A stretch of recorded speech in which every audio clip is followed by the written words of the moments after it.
आदरणीय बंधुओं, माताओं व मेरी प्यारी बहनों, राधे राधे।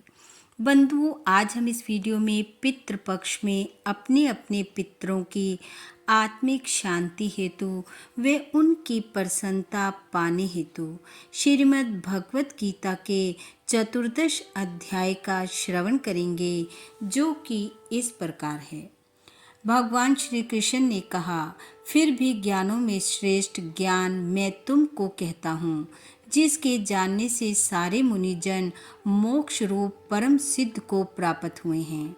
इस ज्ञान की सहायता से मेरे स्वरूप को प्राप्त हुए लोग सृष्टि के समय जन्मते नहीं और प्रलय काल में कष्ट नहीं पाते। हे अर्जुन, पर ब्रह्म मेरी योनि है, मैं उसमें गर्भ को रखता हूँ और उसमें भूतों की उत्पत्ति होती है। हे कौन्ते, सब गर्भों में जो विभूतियाँ उत्पन्न होती हैं, उनका उत्पत्ति स्थान प्रकृति है और मैं बीज देने वाला पति हूँ। हे महाभाव, प्रकृति से उत्पन्न सत्व, रज और तम तीनों गुण देह में रहने वाले निर्विकार आत्मा को बांध लेते हैं। हे अर्जुन, इनमें तत्व निर्मल होने के कारण प्रकाश और निरूप द्रव है, जो प्राणी को सुख और ज्ञान के साथ बांधती है। हे कौन्तेय, रोगात्मक रजोगुण से तृष्णा और आसक्ति उत्पन्न होती है, जो प्राणी को कर्म के साथ बांधती है। तमोगुण की उत्पत्ति अज्ञान से है, यह नम्र आलस्य निद्रा से प्राणी को बांधता है। हे अर्जुन, सत्व सुख उत्पन्न करता है, रज कर्म पैदा करता है, तम सब ज्ञानों को ढककर परमार्थ पैदा करता है।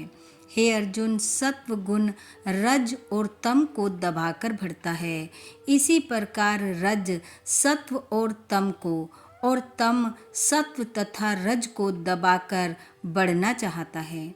इस देह में इंद्रियों द्वारा जब ज्ञान का प्रकाश उत्पन्न हो, तब समझिए सत्व गुण की विशेष वृद्धि हुई है। हे कौन्ते, रजोगुण की वृद्धि में लोभ, कर्मों में प्रवृत्ति, कर्मों का आरंभ, अशांति और इच्छा उत्पन्न होती है।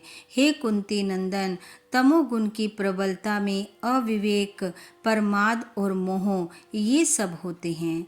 जब देह को सत्व गुण के उदय में मृत्यु प्राप्त होती है, तो वह ज्ञानियों के प्रकाश में लोक को पाता है। रजोगुण के उदय से मरकर कर्मों में आसक्त मनुष्य जन्म लेता है और तमोगुण के उदय में मरा हुआ मूढ़ योनि में जन्म पाता है। सात्विक पुण्य कर्म का फल भी सात्विक कलंक रहित होता है। राजस कर्म का फल दुख और तामस कर्म का फल अज्ञान है। सत्व से ज्ञान उत्पन्न होता है, रज से लोभ तथा तम से प्रमाद, मोह और अज्ञान की उत्पत्ति होती है।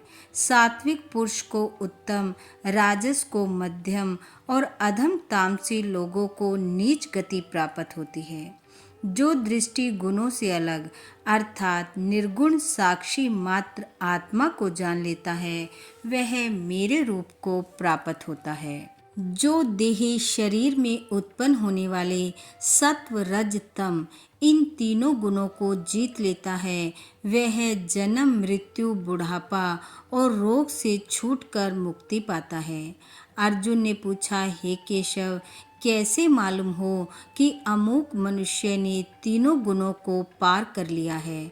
उसका क्या बर्ताव है? किन उपायों से वह तीनों गुणों को त्यागता है?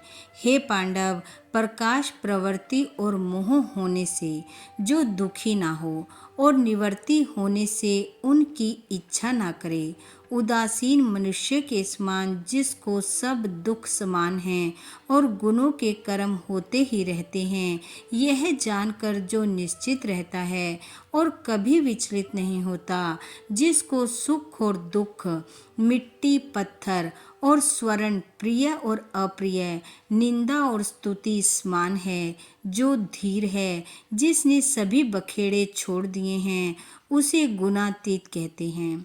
जो अनन्य भक्ति से मुझे पूजता है, वह तीनों गुणों को जीतकर ब्रह्म भाव को पाता है। क्योंकि ब्रह्म का और विकार रहित मोक्ष का, सनातन धर्म का और अखंड सुख का भंडार मैं ही हूँ।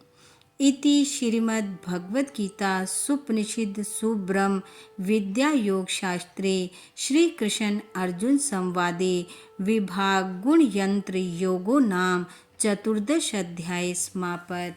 बोलो भगवान श्री कृष्ण की जय। बंधुओं, भगवान श्री कृष्ण व आपके पितृ पूर्वजों की कृपा आप व आपके परिवार पर सदैव बनी रहे।